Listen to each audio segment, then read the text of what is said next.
We lost my dad at a young age, and my mom, she worked 2 jobs. So it was my older brother, Nathan, who pretty much raised me up. My brother was the only coach that I ever had. Right. And when I was 3, it's like these guys started shooting in front of my building, and I outran the damn bullet. Cars, houses, bonuses. There are more important things. You know the only people that say that are the people who grew up with money. ATrain, you don't get it, do you, man? All the races and the endorsements. Everybody loves the ATrain. It's so easy to become a monster around here. You ran through a girl, baby. Jones in for a little jet fuel? That shit's a slippery slope. Tell me, what's better, the rush or knowing that as long as you take it, you'll be the fastest? Just trying to show the community I'm down for the cause. Since when you been down with any cause? Your uncle is no hero. I'll make it right. How? Every time you try, you make it worse. Some people are quality and others are garbage. You fucking coward. Why are you so desperate to be with people who hate you? You just get away with everything, don't you? Just running past all the broken people you leave behind. My brother is paralyzed. I want some fucking justice! I've spent over 100 hours in crisis management meetings specifically figuring out how to cover up your bullshit. While you were out in the club with your crew or getting your toe sucked by Popclaw, who, let's not forget, you also murdered. Every single fucked up, horrible thing that's ever happened to me, to all of us, it all started with you, Huey. Because you took away someone I loved. Stop! What makes you think I give a shit? You tell me. It's giving a shit just gets you killed. True. I think you spent so much time pretending to give a shit that something stuck. You got a second goddamn chance to actually give a shit. What you gonna do with it, man? I know I fucked you up. I said, get the fuck out of my house. Just stay out of my life.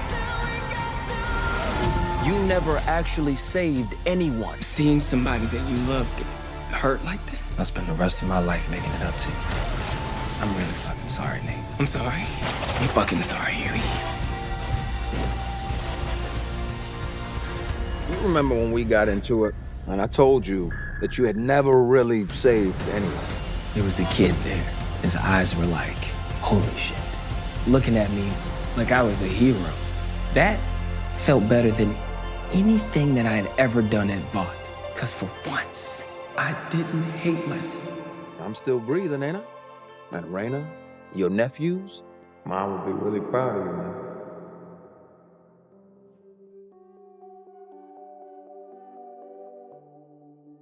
ATrain is a pivotal character in a show that possesses so many, and in a show that encapsulates so much within it. From superheroes or romance to comedy or even horror at times, this show is a crucible of so many great ideas, and some not so great. And there's only more proof in this crucible of creativity in its many character arcs. So many different characters with such varying narrative journeys, not all of them good, and some even taking quite the heel turn from where the character could have been originally heading. You put the ring on her finger, Huey. I cannot overstate this enough. I thought it was you. Yeah, and as long as you were getting laid, you didn't look too close. That's the Annie you want. And other characters getting caught in a constant back and forth between what they actually believe in. But out of all the character arcs established throughout the series, there is one that's remained persistent throughout every single season, and possessed a perfect climb from the rock bottom in a redemption arc. An arc that began with the character who introduced us to the idea of superheroes in this world. And can you guess who I'm talking about? Yes, man, they saw the title. What'd you say? They literally saw the thumbnail and title of the video. Shut up! Anyways, where was I? ATrain is almost fast as me in real life. Despite being born a hero, ATrain is not a nice guy. Very unempathetic as a person, but not necessarily malicious or attempting to hurt people for no reason. Outside of the Deep, though the Deep kind of deserved it. Sending me 2,000 octopus fleshlights? But to see that he wasn't always the absolute worst, we just have to look into his relationship with Popclaw. Just forget about where she ended up for a moment and dream with me. Popclaw was the only relationship we see him in throughout the entire show. And considering their history together, it could indicate his true love he had for her. And you may be thinking, Mud, he was pretty rude to her most times we saw them on screen together. And I'd argue while we did see some romantic scenes of them, he did actually get pretty aggressive towards her as well. But we also have to remember that during this time, he was also drugged up and not at his best self. Couple this with being riddled with fear in his own life due to Homelander and Vought, you could see how he eventually became this horrible person. There is no excuse, but you can see that when ATrain does raise his voice at Popclaw, You're being paranoid. Who else did you fucking tell?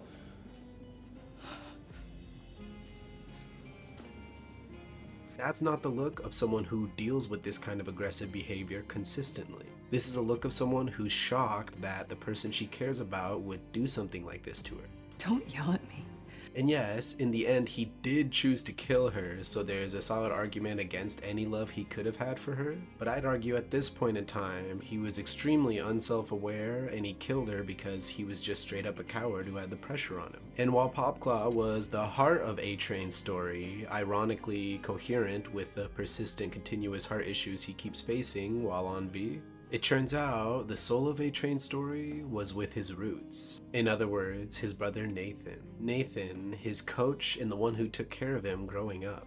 Someone who pushed ATrain to focus on being his best rather than all the flashy stuff. The scenes with ATrain's brother were always more welcome than the majority of the ones at Vought Tower involving ATrain. A lot of ATrain's Vought scenes I found trivial, if not infuriating, for the constant subtextual or even less subtle racism. And like, there's a lot of layers to the ATrain that people haven't seen yet. Such as? Well, I'm also a strong, very proud black man. Right, Seth? ATrain. Black Lives Matter is my favorite hashtag. My Insta, nothing but black screens. You're all alone until the coach swoops in and saves me from the ghetto. No. You actually save each other. It's a very balanced narrative. Look, this is a white Christian nation founded on white Christian values. Church and state are the same thing. We need Supreme Court justice. My brother was the only coach that I ever had. Right. He was a waiter at Buster Beaver, not a fucking crack dealer. And he must be so proud of you right now. I do not see color. I only see crime. You said what I want doesn't matter. But as scripted, it's actually what I want don't matter, okay? I go where the crime is. And the crime just happens to be in black neighborhoods. That's not my fault. White fans streams my movie, see me holding a brand tailor-made to their tastes. Black fans stream it, they'll see a delicious Vought Imperial Peach Cognac. It's pretty cool. And with his addiction to V exasperating his heart issues, essentially ridding him of his power, Vought decides to try to push him into early retirement. Though not very discreetly, having it be very public within a massive film possessing some very crappy dialogue. I've been running my whole life. I think it's time that I stay put for a while. I know this is dawn of the 7, the sunset on ATrain. It's been a good run. It's after being ripped of his identity as a speedster that he's forced to look more inward at who he is and what he actually brings to the table as a person. And in turn, this led him to looking deeper into where he came from. But he looked a little too far back, and we won't talk about where that landed him. ATrain to Africa. Boom! No, ATrain, like I said earlier, eventually returns to his brother, who welcomed him with open arms despite how rude he was when they last saw each other. Wait, hey, where you going? I'm not gonna sit here and watch you kill yourself. It's upon returning home to his brother that he tries to find his identity within his very own community. And while the smart thing to do would have been to become a neighborhood hero for his community he was raised in, instead, he decides to try to make it flashy and boost his image by brokering a deal with Vought and having an instigator like Blue Hawk, who was known to patrol black neighborhoods and aggressively torment black residents, guilty or not, and brings Blue Hawk to said community without even giving them so much as a warning, or even taking into account Blue Hawk's naturally aggressive behavior towards black people. Instead, bringing a camera crew and letting Vought get in on the action as well. Only this goes horribly wrong, and it does result in his brother getting paralyzed and the entire community getting labeled as Antifa. This results in ATrain finally bearing witness to the cruelty of what soup and justice really feels like. And he ends up trying to find justice himself, only to be slapped with a reality check from Ashley of all people. But still, ATrain sought revenge, finding Blue Hawk and leaving him looking like all those kangaroo Australian truckers definitely tried to avoid hitting. Flying kangaroo! Sorry, Skippy. But ATrain was warned with his heart issues, running was like playing Russian roulette, and ATrain's heart finally gave out, only to be saved by the racist man he murdered in getting his heart as replacement. Blue Hawk will live on because we gave you his heart.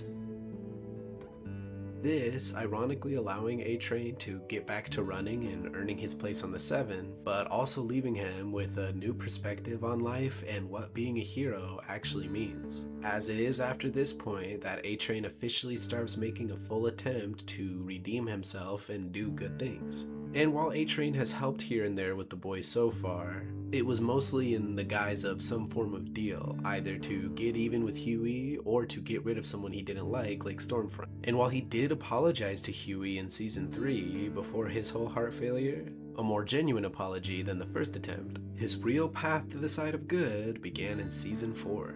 And yeah, everyone can agree that season 4 was pretty awful compared to the rest. But if you use some tunnel vision and focus on ATrain's narrative altogether, he actually had a pretty solid arc throughout, and probably the best arc out of all the characters that season, except for maybe Ryan.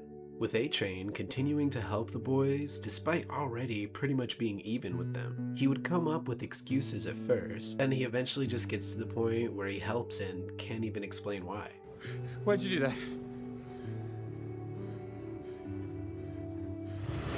Still, it wasn't easy being both the good guy and playing both sides. Continuing his role as a Vought leak, but also still participating in partial murders of people like the MAGA cultists, or the Homelander squad. I actually don't know what they're called. The Starlighters rivals, brain dead drones, I don't know, it doesn't matter. Anyways, he was still stacking up bodies, even if indirectly. He was also getting hunted by Sister Sage for helping out in the first place, which is terrifying considering she is supposedly the smartest hero in the entire planet. Though I just haven't really seen any serious validation for that claim just yet. I still think Stan Edgar gives her a run for her money, but that's just me. I like the actress though. Still, having these eyes on him was putting strain on ATrain's newfound values, almost dissuading him from the side of good altogether.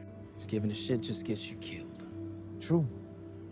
And in hindsight, we now know he was sort of right about what he said. Still, ATrain was now racist at heart and wanted to do some good. Not because of the racism, just because, anyways. ATrain went on to save MM despite it being against his best interests, and went out of his way to convince him to stay and help fight against Vought. And he even went so far as to try to save Ashley, who has had her own moral conundrums throughout the seasons, eventually resulting in ATrain turning against the 7 and giving the Deep the old poundfish special. This led to ATrain grabbing his family and getting them as far away from Vought as possible, with his only focus from now on being to protect them, which I find interesting because while other heroes have also made their escape and retired permanently, ATrain still couldn't help himself but try to save both his family and keep helping the boys, choosing to respond to Starlight's plea for aid and arriving just in the nick of time to barely save Huey once again, who will hopefully have a huge role to play in saving the world, as this did lead to ATrain's demise. And while ATrain went out like a G, I wish we could have gotten a little more pushback from him in his final fight with Homelander, which I wouldn't really even call a fight, but it would have been cool to allow us to see a proper Speedster versus Superman type battle. Although if recent media is any indicator, Speedsters can only last for so long against these guys. And while it makes sense for ATrain to choose to run instead in these moments, in the end, it was trying to keep people from dying that eventually got him killed, both in saving Huey and in trying to prevent a repeat of what started off his entire character's journey in the first place. And sure, your takeaway as the message this arc is trying to deliver could be trying to help people does get you killed, so why try? But I'm gonna choose to look at it a little differently. See, ATrain knew the risks of going into that situation and also knew he likely wouldn't make it out, but chose to do so anyways, getting right up close and personal to Homelander.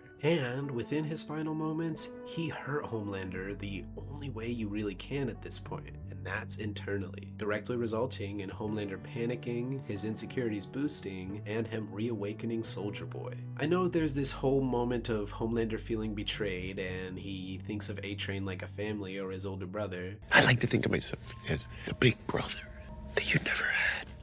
But he was ready to drop ATrain due to his heart issues and told ATrain he wasn't even family just 1 season ago. But still, Homelander and his morals are a whole separate video topic for another time. But in regards to ATrain, his story proves that the battle for good isn't easy, and the road to redemption can be a very hard one that not everyone really even deserves to see the outcome of. But the fact of the matter is, he tried. And let's remember that ATrain started out as someone who laughed in the face of his own cruelty, and realistically evolved throughout the story into someone who would sacrifice himself for the very same person he hurt so much. Person he barely even registered the first few times he met him. But thanks to his brother Nathan, and even Ashley, Reggie is able to find some self-awareness, and it's within this self-awareness that he could recognize how much it sucks to have the people around you get hurt and not being able to do anything about it. It's this same self-awareness that we can see the Deep is not even 1% close to obtaining for himself, unless he gets like one brief moment of clarity before dying in a funny way. Either way, I enjoyed how the writers took ATrain from his worst and slowly redeemed him more and more throughout each season, while simultaneously sending the Deep farther and farther back on the moral scale, allowing 2 different opposing moral journeys to take place throughout the series. And while not every character arc in The Boys is perfect, I'd argue ATrain's absolutely is.